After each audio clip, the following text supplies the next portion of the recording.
नमस्कार and warm welcome from एक्सेक्टाइज team. मैं हूं Devam and prelims practice question series का ये एक नया वीडियो है जिसमें हम इकोनॉमिक्स के नेशनल इनकम के इंपॉर्टेंट क्वेश्चंस को सॉल्व करेंगे। So before starting the video I would really appreciate if you can hit that subscribe button. Thank you. So let's start our today's session without wasting any time. So आज का सबसे पहला question, consider the following statements. Statement number 1,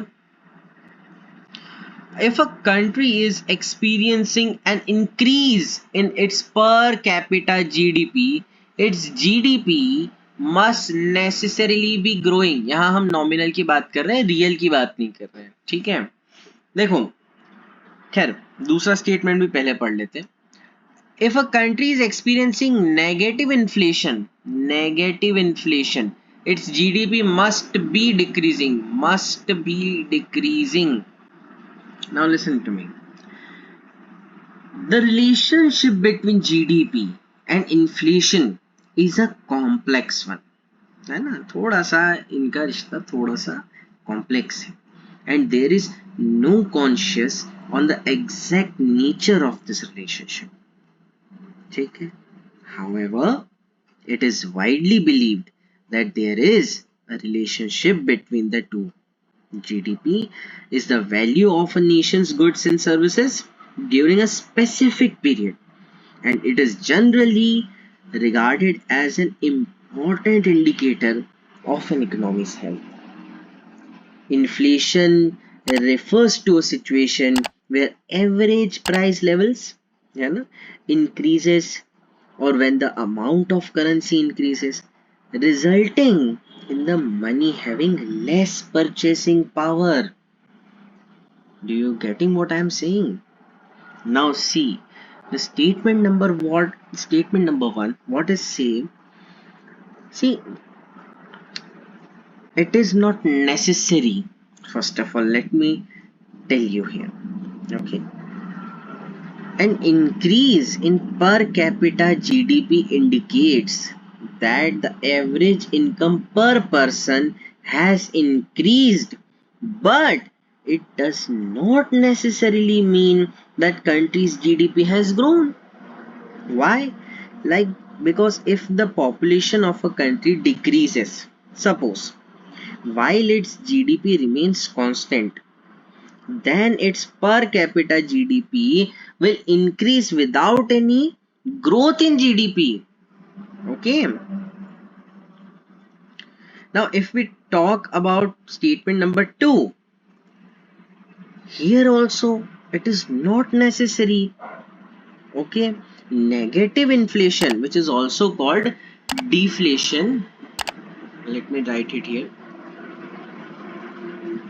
The term which is used for negative inflation is deflation, which means that prices are decreasing, which can be caused by a decrease in demand of goods and services.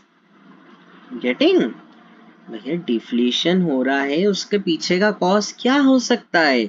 उसके पीछे का cause ये हो सकता है कि decrease हो सकता है डिमांड गुड्स एंड सर्विसेज का। Now if the decrease in demand leads to a decrease in production, है ना, डिमांड नहीं होगी तो प्रोडक्शन नहीं होगा, then it can lead to a decrease in GDP. So here is a word used, must. It is a, देखो एक चीज हमेशा याद रखना, not always, not 100% of the time it will work, but majority of the time if a statement is using some bold words like must या फिर surely या फिर ऐसे कुछ भी इस तरीके का वर्ड जो कि बहुत डंके की चोट पे कुछ बोल रहा हो, तो वहां पर कुछ गड़बड़ होने का एक अंदाजा होता है, ठीक है। कभी भी श्योरिटी वाले स्टेटमेंट्स का आना थोड़ा सा मुश्किल होता है। आ सकते हैं, देखो यूपीएससी अनप्रेडिक्टेड सर्विस कमीशन नहीं आ सकते हैं, बट नहीं करते जनरली ऐसा। Okay, so neither the statement 1 or the statement 2 are correct. The correct answer is option D, none of the above. ठीक है, दोनों का मैंने आपको रीजन दे दिया है कि it is not necessary. Now question number 2, consider the following statement regarding the terminologies of national income accounting. Now, first statement, per capita GNP can be used to measure the productivity of a country's workforce. Per capita GDP serves as a measurement of stability and wealth within an economy. Okay.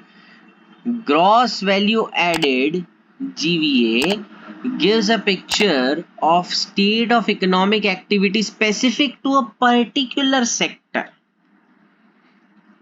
Okay. See,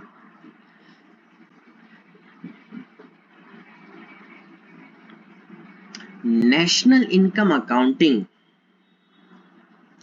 is a bookkeeping system, as simple as that a government uses to measure the level of country's economic activity in a given particular time. Check. It includes data regarding total revenues earned by domestic corporations, wages paid to foreign and domestic workers, and the amount spent on sales and income taxes by corporations and individuals residing in the country. ठीक है, ये मैंने आपको एक मोटा मोटा बताया.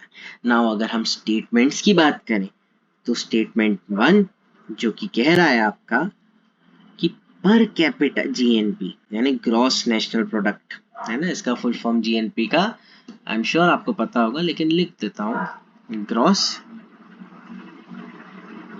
National product.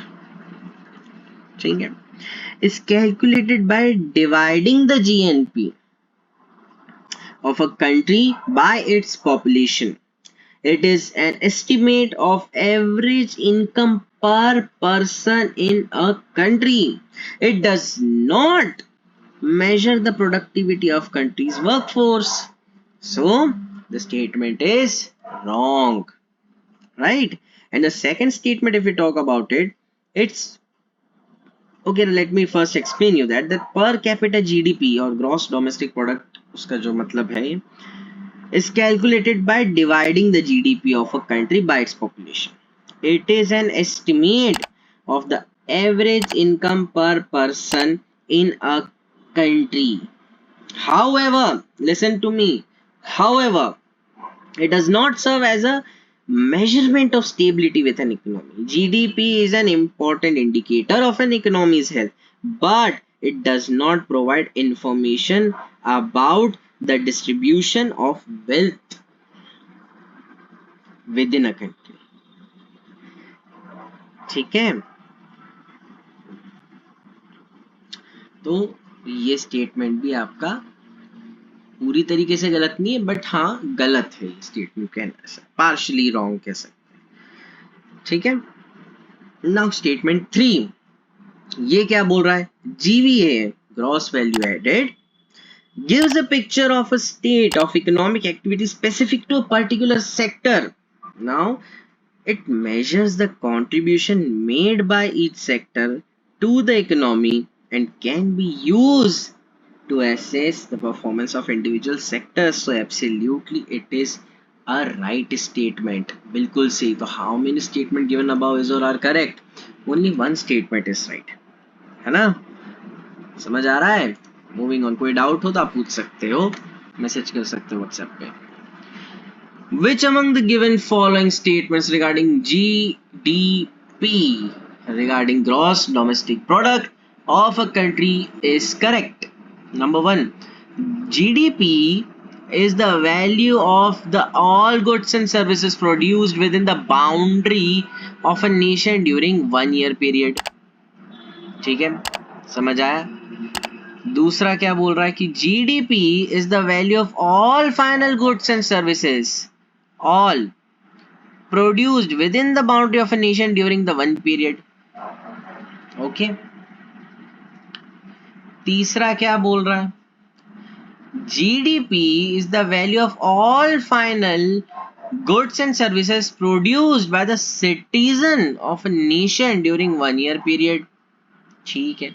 और चौथा, GDP is the value of all final goods and services exported by a nation during 1 year period. अब ये क्वेश्चन देख के आपको एक मीम की याद आ रही होगी. आपने वो देखा है मीम जिसमें स्पाइडरमैन 3-4 स्पाइडरमैन खड़े होते और एक दूसरे को उंगली दिखाते है ना. यहाँ पर आपको बहुत माइन्यूट ऑब्जर्वेशन की जरूरत है अगर आपको सही उत्तर बताना है. ठीक है.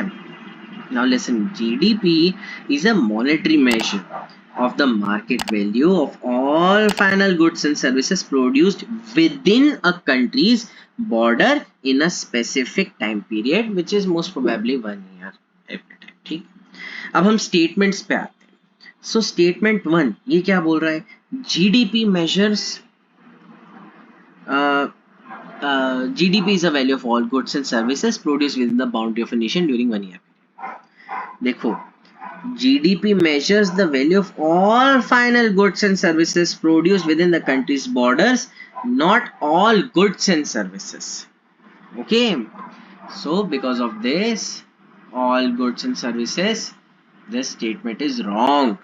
ठीक है, इतना छोटी चीजें आपको पकड़नी पड़ेगी. Statement 2, GDP measures the value of all final goods and services produced with the country's border, not intermediate goods and services. ठीक है, तो सही बात है, इंटरमीडिएट गुड्स के यहाँ पे बात भी नहीं करी गई है, तो ये स्टेटमेंट आपका सही है. It is a right statement. ठीक है, ये सब all final goods, GDP gross domestic product में हम फाइनल गुड्स को करते हैं. बिल्कुल सही बात है. तीसरा क्या बोल रहा है? GDP is value of all final goods and services produced by the citizens of a nation during 1 year period. ठीक है. GDP measure value of all final goods and services produced within a country's border regardless of who produces of them. यानी यहाँ foreigners आपके NRIs वगैरह भी अगर कुछ आके कर रहे हैं तो वो भी GDP में काउंट होगा, क्योंकि वो हमारी कंट्री में कर रहे हैं, हमारी कंट्री में बिजनेस कर रहे हैं, तो क्यों नहीं होगा GDP में? बिल्कुल होगा. तो ये स्टेटमेंट बिल्कुल ही गलत है, wrong statement. Fourth statement, GDP is the value of all final goods and services exported by a nation during 1 year period. See, GDP measures the value of all final goods and services produced within the country's border regardless of whether they are exported or not. Okay, so यहाँ क्या लिखा है? Only exported. So this statement is also wrong. ये statement ही सही है. खैर, मैंने एक बार में आपको बता दिया था कि वो स्टेटमेंट सही है, लेकिन फिर भी समझाना आवश्यक था बाकी स्टेटमेंट्स में क्या गलती है क्या त्रुटि है. ठीक है, next question of the day. Question number 4, consider the following statements and identify the right ones. Number 1 statement, while calculating GNP, income generated by foreigners in a country is taken into consideration. GNP, calculating the GNP, जो foreigners income generate करते हैं उसको हम consider करते हैं, GNP में count करते हैं. Is it? देखते हैं. While calculating GNP, income generated by nationals, यानी कंट्री के ही लोग, आउटसाइड द कंट्री, बाहर जाके जो कमाते हैं उसको क्या हम रखते हैं अकाउंट में? देखते हैं सही है कि गलत. While calculating GDP, income generated by foreigners in a country is taken into consideration or not? The simple answer of this, very simple. थोड़ा सा आपने अगर एक बार भी पढ़ा होगा तो बहुत इजीली इसका आंसर कर सकते हो कि while calculating GNP, income generated by nationals of a country outside the country is taken into consideration. And while calculating GDP also, okay, income generated by foreigners in a country is taken into consideration, because वो भले ही बाहर के लोग हैं, कमा हमारे यहाँ रहे, हमारे यहाँ खर्चा हो रहा है, हमारे यहाँ रॉ मटेरियल्स यूज हो रहा है, सारी चीजें हमारे यहाँ हो रही है, टैक्स दे रहे हैं वो मेजरली, तो इसीलिए GDP में वो आएगा.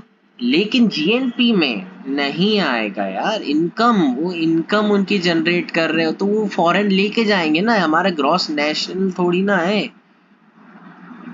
ठीक है, वो तो अपनी कंट्री ले जाएंगे, तो इसलिए ये statement wrong. Only 2 statements are right. Okay, moving on. Question number 5, how many of the following given below is और आर कंपोनेंट्स ऑफ GDCF, यानी कि gross domestic capital formation, gross domestic saving, net capital inflow, direct foreign investment, बताओ।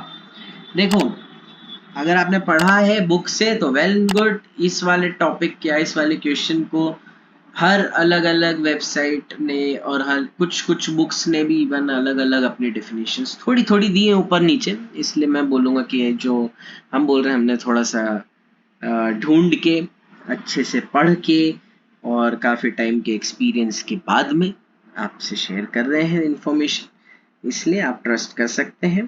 Okay, जो components होते हैं GDCF के, okay, वो direct foreign investment नहीं होता है, ठीक है, GFI नहीं होता है, ठीक है, ठीक है, डायरेक्ट फॉरेन इन्वेस्टमेंट नहीं होता है, ग्रॉस डोमेस्टिक सेविंग्स होता है और नेट कैपिटल इनफ्लो होता है, ठीक है, ओके। तो दो इसके सही है तो ओनली 2, ठीक है। So this was all about today. I hope you got something new from this video, and if so, kindly like this video, share it with your friends. I will see you very soon with another video. Till then, keep studying and all the very best.